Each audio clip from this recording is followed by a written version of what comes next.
Lifetime has always been a very welcoming place to me, I find a lot of joy in helping people live a happier, healthy life.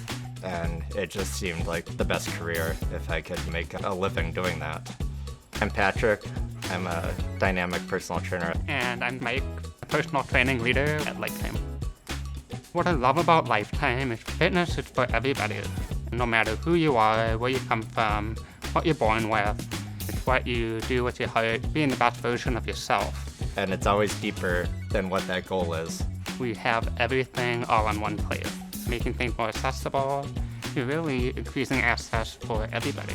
See things better, communicate better. Communication only this much verbal. Everything else is non-verbal. I always keep a client next to me, right in their bubble to make sure that we're doing things right. The Lifetime Academy made me successful because I was the first blind person going through the program, the hands-on part of it. Cueing at the kinetic chain, figuring out if somebody's got good form or not, and be able to do the job efficiently. I read that very well. Sign language helped a lot. But then it's body language too. So it's smiling when they do something great, encouraging them when they're going through something tough. Share what Lifetime's all about, fostering a community where anybody can thrive and feel like they actually have that support that they need.